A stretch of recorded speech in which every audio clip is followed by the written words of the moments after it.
And in terms of, like I said, we knew it was a 15-year commitment, so 3 phases. So the first phase, 2008 to 2013, was just establishing R&D capacity. So we had some, we had it in different places, some at UCT, some at UWC, actually some at ESCOM as well. However, it was scattered, so we had to basically, in some cases, recruit international staff, sometimes identify initial markets, and I think we discussed transport, and I think stationary sector for off-grid were identified, and then develop pre-commercial technologies. So this really just says develop technologies and demonstrations. The second phase, which we're in the middle of right now, and this year's the very last year, is establishing critical supply chain capability. And in support of this, we've been looking at township economies, looking at more of the townships of Gauteng, and as well as Cape Town, Western Cape, where we think that manufacturing will assist, to see where the existing capacity could be revised or refined to provide the outputs that we need for our hydrogen fuel cell sector. And I must say we have great capacity, existing capacity in the townships, especially in Gauteng, to do the work that needs to be done.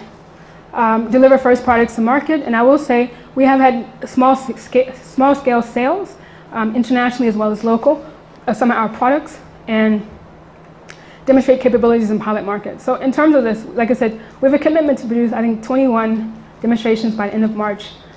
We did one last week with our minister. She launched a fuel cell system in Northwest, and then even last year in collaboration with Impala Platinum. They actually paid one of our research institutions to do work for them on a forklift. And that work, in partnership with IDC, will be taken forward. I think there's about 40 to 50 forklifts across Impala, Lonmin, and Anglo that can be converted, and so forth. And the last stage, we're not there yet, but like I said, contribute to international innovation, compete successfully in the world market. So can we sell our products abroad to Japan, Germany, and so forth, and capturing 25% of the market. So I think this market is, worth billions of rands. Billions of dollars, sorry. And I think this is critical to make money. We've done some research, and we're expecting from 2022, maybe about $600 million would be reaped to the South African economy if our projections of sales go through. And this is sales at the low end of expectation. Like I said, the first stage was to put in place the structure. Like I said, we have 3 centers of competence that look at the 3 areas. So the first thing is you can have a hydrogen fuel technologies, but if you don't have the hydrogen gas, really you don't have anything. So we know we have hydrogen gas in the oil sector. We use it for, producing petroleum products, as well as in some areas, I think, where you produce, chemicals and so forth. But South Africa, like I said, based upon our clean hydrogen, our solar, we're looking at renewable production of hydrogen as well as storage. So we've made some great strides in this area, and we're talking to other countries in Asia, looking at if we can have an export market for our clean hydrogen. Like I said, the world is changing, fossil fuels are out, we need to start looking at other options for the country. And then in terms of UCT and Mintech, these are the guys who do the catalysts as well as the MEAs, so you saw them in the previous slide. And also they look at producing hydrogen gas from LPG and other fossil-based fuels at a more efficiently and at lower greenhouse gas emissions trajectory. And also they're doing the catalyst for both transport as well as stationary.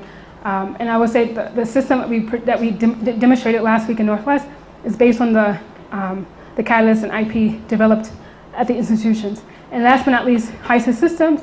They're doing great work of integrating fuel cell technology and stacks into vehicles. So they have a number of electric vehicles and cars out in the streets, as well as looking at the use of fuel cells for combined heat and power systems. So like I said, we always take our science to practice.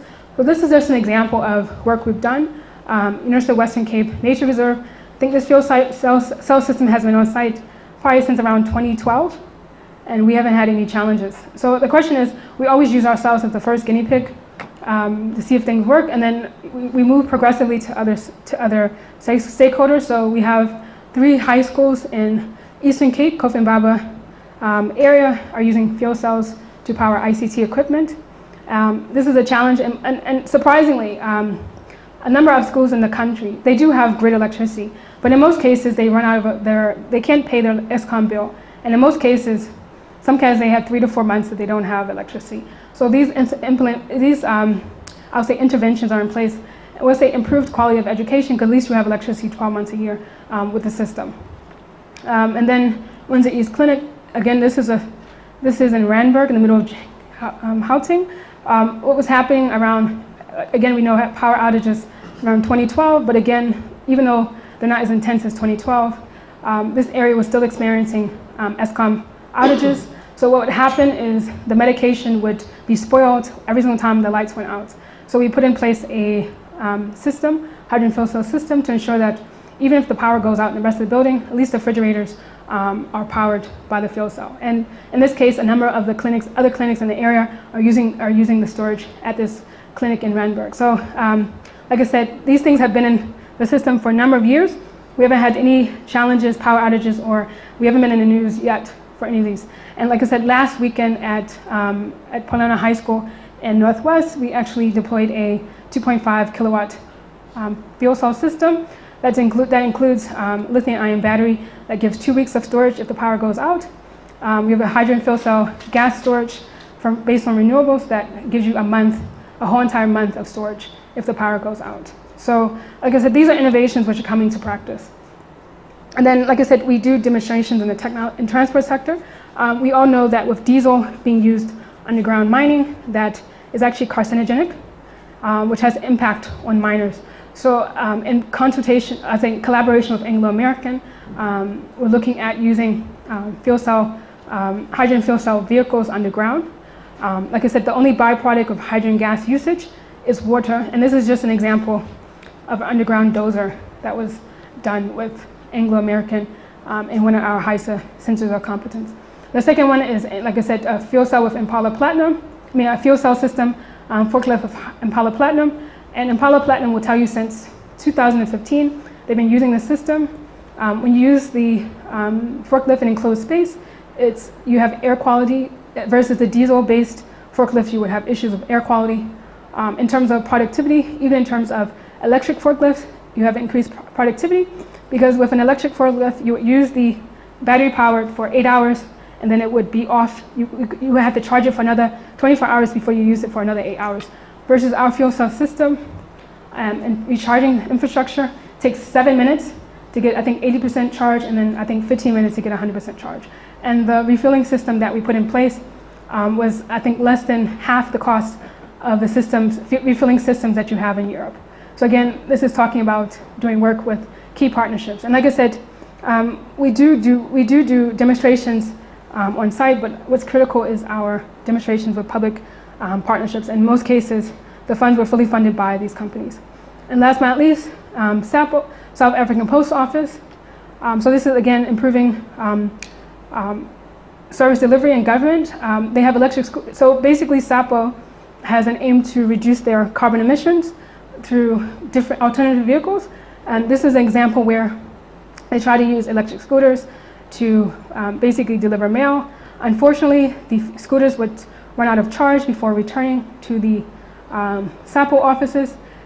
So we're doing work with SAPO to take their electric scooters and do what we call a range extender. So we'll add hydrogen fuel cell technology to this scooter.